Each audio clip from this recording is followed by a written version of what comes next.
নমস্কার বন্ধুরা, সর্বাণী রান্নাঘরে আপনাদের সবাইকে স্বাগত। বন্ধুরা, আজকে আমি চলে এসেছি চিকেন নিয়ে। আর আজকে আমি এই চিকেনটা একটু অন্যরকমভাবে রান্না করে আপনাদের সঙ্গে শেয়ার করব। আশা করি বন্ধুরা আজকের রেসিপি আপনাদের সবারই ভীষণ ভালো লাগবে। চিকেন রান্না করার জন্য এখানে আমি বাজার থেকে 1 কেজি চিকেন নিয়ে চলে এসেছি। আর এই চিকেনটাকে বাজার থেকে আনার পর পরিষ্কার করে ধুয়ে নিয়েছি। আর আজকে আমি চিকেনটা আলু দিয়ে রান্না করব, সেই জন্য এখানে আমি কয়েক টুকরো আলু নিয়েছি। আর পেঁয়াজটাকে আমি দু রকমভাবে কেটে নিয়েছি। এখানে দুটো বড় সাইজের পেঁয়াজ এইভাবে আমি কেটে নিয়েছি। আর এখানে 4টে বড় সাইজের পেঁয়াজকে আমি এরকম গ্রেটারের সাহায্যে আমি গ্রেট করে নিয়েছি। আর এখানে একটা বড় সাইজের টমেটো আমি কুচি করে কেটে নিয়েছি। আর এখানে আদা, রসুন আর কাঁচা লঙ্কা আমি বেটে নিয়েছি। প্রথমে আমি এই চিকেনের মধ্যে এই গ্রেট করে রাখা পেঁয়াজটা দিয়ে দেব। গ্রেট করে রাখা সম্পূর্ণ পেঁয়াজটাই আমি দিয়ে দিলাম। এবার এর মধ্যে দিয়ে দেব বেটে রাখা আদা, রসুন আর কাঁচা লঙ্কা। এবার দিয়ে দিচ্ছি হলুদের গুঁড়ো। তো পরিমাণ মতো হলুদের গুঁড়ো দিতে হবে। তো আমি এই চামচের 1.5 চামচ হলুদের গুঁড়ো দিলাম। আর কালারের জন্য দিলাম 1/2 চামচ কাশ্মীরি লঙ্কার গুঁড়ো। দিয়ে দিলাম সামান্য লবণ। আমি কিন্তু এর মধ্যে আর কোনো গুঁড়ো লঙ্কা ব্যবহার করব না। এবার দেব সরিষার তেল। এখন সব কিছু আমি হাত দিয়ে ভালো করে মেখে নেব। তো বন্ধুরা, আমি এখানে 1 কেজি চিকেনের জন্য যে পরিমাণ মশলা লাগে আমি সেই মতোই মশলা দিয়েছি।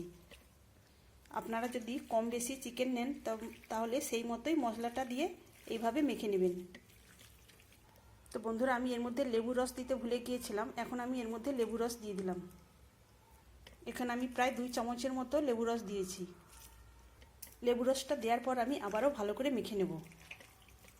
আপনারা অনেক রকমভাবে চিকেন রান্না করেন, একবার এইভাবে রান্না করে দেখতে পারেন, খেতে কিন্তু অপূর্ব লাগবে।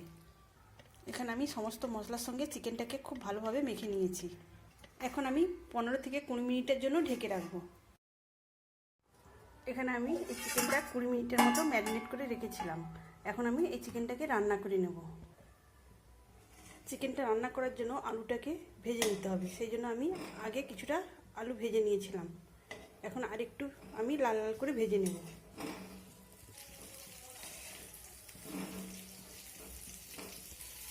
আলুটা এখানে আমার ভাজা হয়ে গেছে। এখন এই আলুগুলোকে আমি তুলে নেব। আলুগুলো এখানে আমি তুলে নিয়েছি। আলুগুলো আমি সরষের তেলেই ভেজেছিলাম। এখন আমি এই তেলের মধ্যে আবারও দিয়ে দিলাম সরষের তেল। এখন আমি এই তেলের মধ্যে ফোড়নের জন্য দিয়ে দিলাম 2টো এলাচ। এলাচ দুটোকে মুখ ফাটিয়ে নিয়েছি, 2টো লবঙ্গ আর খানিকটা দারচিনি।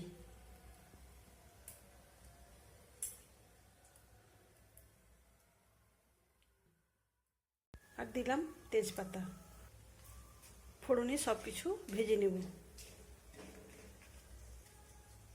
তো ফোড়ন থেকে খুব সুন্দর একটা গন্ধ বের হয়েছে।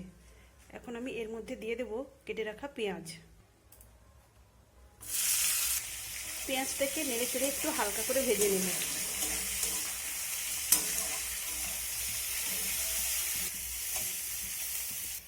এখানে আমি পেঁয়াজটা প্রায় মিনিট খানেক হালকা করে ভেজে নিয়েছি। এখন আমি এর মধ্যে দিয়ে দেব কেটে রাখা টমেটো। টমেটোটা দিয়ে এইভাবে আমি নেড়ে চেড়ে নেব। টমেটোটা গলে আসা পর্যন্ত এইভাবে নেড়ে চেড়ে ভেজে নিতে হবে। তো টমেটো একটু নেড়ে চেড়ে দেওয়ার পর আমি ঢেকে দেবো প্রায় মিনিট খানেকের জন্য। মিনিট খানেক পরে ঢাকাটা খুলে নিয়েছি।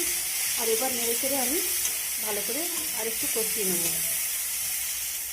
এখানে টমেটোটাও অনেকটাই নরম হয়ে গেছে। এবার আমি এর মধ্যে দিয়ে দেবো ম্যারিনেট করা চিকেনটাকে নেড়ে চেড়ে আমি খুব ভালোভাবে কষি।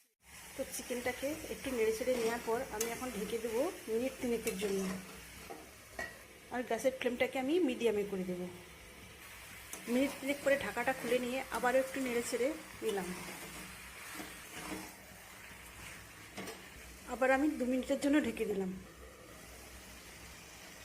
তো ঢাকা চাপাটা খুলে নিয়ে আবার আমি এইভাবে নাড়াচাড়া করে ভালো করে কষিয়ে নেব। তো এইভাবে আমি কয়েকবার ঢাকা চাপা দিয়ে মাংসটাকে কষিয়ে নেব। তো দেখুন বন্ধুরা, এখানে মাংস থেকে তেলটাও ছাড়তে আরম্ভ করেছে। আর এই মাংসটা যত ভালো করে কষানো হবে এর টেস্টটাও অনেক গুণ বেড়ে যাবে।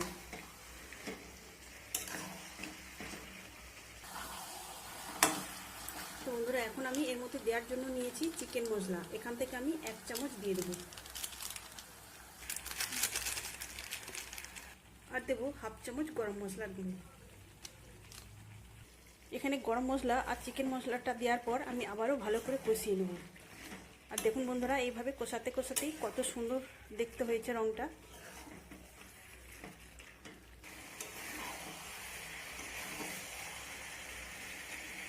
তো এখন আমি এর মধ্যে ভেজে রাখা আলুগুলো দিয়ে দিলাম, দিয়ে আবার একটু আমি এইভাবে কষিয়ে নেব।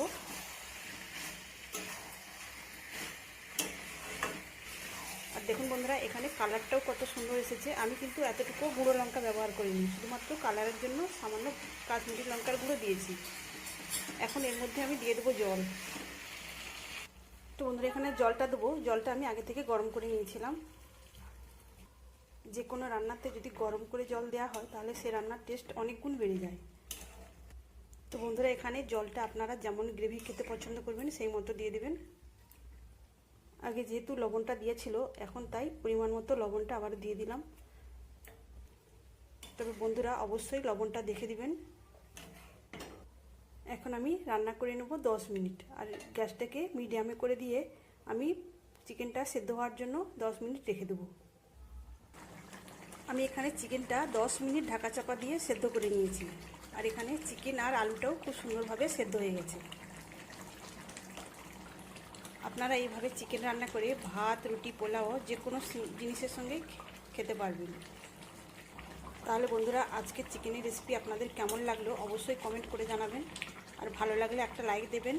সেই সঙ্গে যদি নতুন বন্ধুরা এসে থাকেন অবশ্যই আমার চ্যানেলটিকে সাবস্ক্রাইব করে আমার পাশে থাকবেন। তো এখানে আমার চিকেনটা রান্না হয়ে গেছে, এখন এটাকে আমি নামিয়ে নেব। তাহলে বন্ধুরা, আপনারা অবশ্যই এভাবে একবার চিকেন রান্না করে দেখবেন, খেতে অপূর্ব লাগবে। আর আজকের রেসিপি আপনাদের কেমন লাগলো অবশ্যই একটা লাইক দিয়ে কমেন্ট করতে ভুলবেন না। তাহলে আজকের মতো আসি। সবাই ভালো থাকবেন, সুস্থ থাকবেন। ধন্যবাদ।